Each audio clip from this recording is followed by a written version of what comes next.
Hello, I am Wanderer001 and this is my review of the Logitech Performance Mouse MX. It is a wireless, rechargeable, right-hand oriented mouse which has Logitech's dark field laser tracking system, but a little bit more on that later.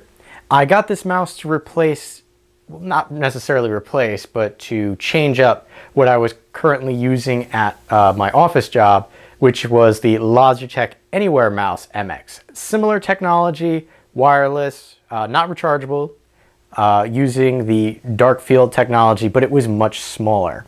I wanted a bigger mouse because I had this like claw grip on the Anywhere mouse, and doing spreadsheets all day, your hand kind of cramps up after a while. And I had that mouse for about 2 years. I still have it, I still use it, but now it's my dedicated travel mouse.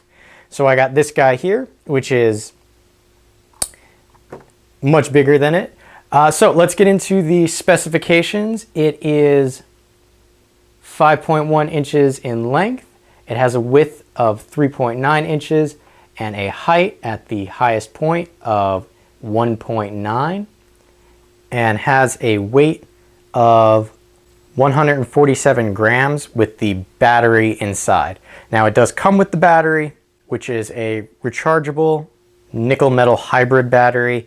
It's a single battery, which is replaceable, but I will get to that when I start going around and showing you the mouse a little more, because I like showing things next to common objects. Here is the performance mouse here next to a deck of cards, just to give you a general idea of the size. Now, this is an old mouse. It's been around for a while, and I've seen some reviews where it came with a lot more in the box than this particular model does now. So things that aren't included with this mouse anymore are a travel case and a wall plug to charge the mouse using the wall plug and this guy here, which is a just shy of a 6-foot USB to micro USB cable, which has a little Velcro strap there. So you get the cable so you can plug it into a computer and charge it while using the mouse, or charge it while not using the mouse, but you don't get that wall plug anymore. You also have the Logitech mini universal transceiver here, which will allow you to use this mouse and up to, I believe it was 6 other devices. I seem to have neglected that on my notes. But you can use this mouse and several other devices using the transceiver all plugged into one. And that's all that comes in the box now, aside from the mouse and those 2 other items. Now, speaking of the charging, I tested the charge time for having the mouse plugged in and not using it via the cable to the computer, and having it plugged in and using the mouse. Both the charge time, 3 hours. So it charges in a reasonably quick amount of time. So let's take a closer look here. At the top, you will see it has a matte finish with your standard left and right click. It has a hyper fast scroll wheel, which can be changed using this button here to your standard click style scroll wheel. It also does have left and right tilt. Now, I do find that the scroll wheel has one negative, well, 2 negatives. Because of the orientation on the mouse of the scroll wheel, when in hyper fast scrolling mode, I will notice that if I let go, occasionally it will roll back forward. If I'm scrolling down a page, it will occasionally roll forward. And I think that's because of the orientation and the way that the hyperfast is designed. It does seem to be a weight system, and that slight incline forward on occasion will roll it back forward.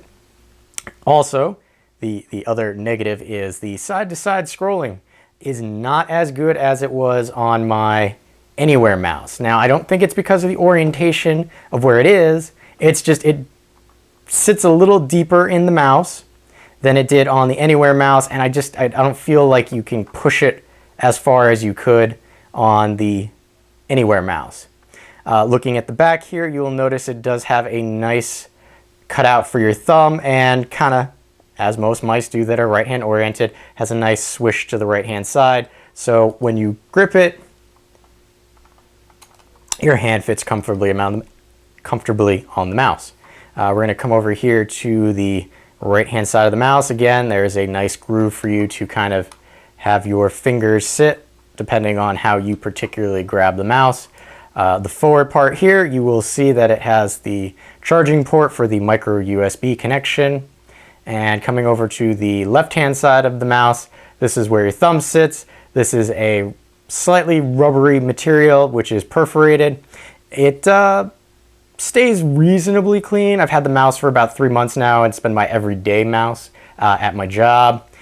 This shiny metal band does kind of get a little grungy with fingerprints or what have you. Not terrible. It's matte finish, so you can just kind of wipe that off. You will also notice that there are several buttons on the left-hand side of the mouse here. You have application switcher by default, you have zoom by default, and a forward and back button. There are 9 programmable buttons using the included set point software, which if you plug the transceiver in, it will automatically download that to your computer.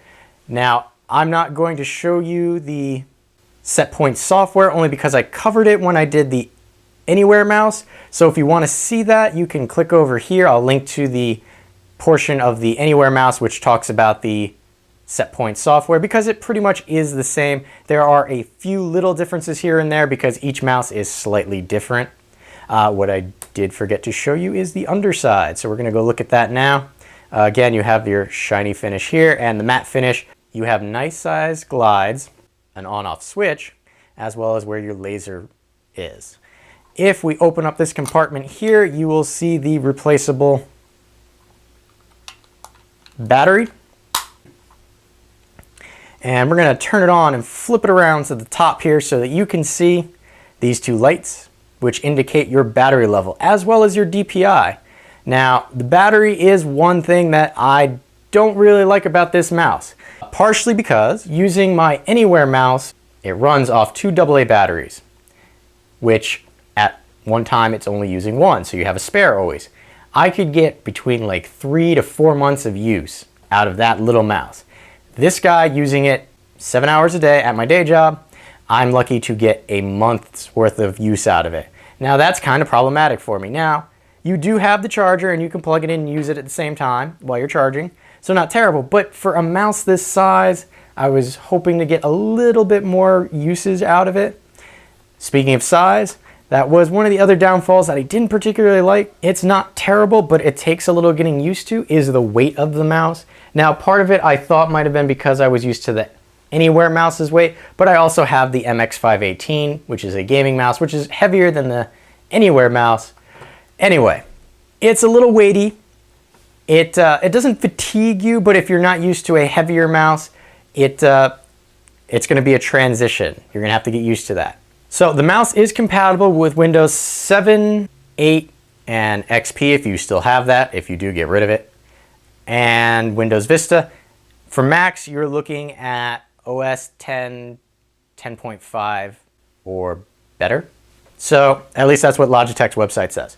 You do get programmable DPI with this mouse, which is rather nice. You have anywhere from 100 DPI to 1500 DPI. And in fact, that's what I have the zoom button set for, is to change the DPI. Now, you could change it anywhere between the range of the 100 to 1500. However, you only have a 2-step DPI. When you switch the DPI, you'll notice the low setting will be these 2 lights here, which if I turn the mouse on and off again, you will see light up. So that would indicate the low setting for the DPI, and then the top 2 lights would be for the high setting. I did change the zoom button so that it would change the DPI instead of up and down, because it's only 2 steps. It's either setting 1 or setting 2. With that said, I do find on occasion that if I'm reaching up to get my forward or back buttons here, I occasionally do press the zoom button, which changes the DPI and kind of annoys me. It's just because it's so close and your thumb hits something that feels like a button first and you click it. Not terrible, again, but just a data point for you to consider. The application switcher here is really nicely placed. I like it. I can just tap it without having to move my thumb or anything. So that is a plus. So with all that said, what do I really think about the mouse? I like it. It's It serves its purpose. I've gotten used to it. I like it. The battery life's a little low. I'll take what I can get. You know, like I said, I can plug it in, no big deal. The major downfall of this particular mouse is the price range. I got it for work, so it didn't come out of my pocket, so that was kind of nice. However, if you got this mouse from Logitech, you're looking at spending $100 for less stuff than it used to come with, because the price hasn't changed on this. Remember, it doesn't come with that carrying case anymore or the wall plug. However, if you look to Amazon, you can find it for about $65. And if you're looking for a dark field mouse because you have a glass table or whatever, it is a nice choice if you're looking for 9 programmable buttons and a larger size mouse that has those buttons and the dark field technology, which is also wireless. So, all in all, I would consider it if you're looking for those features. If you have any questions or comments, please leave them in the area below. I've been Wanderer001. Thanks for watching.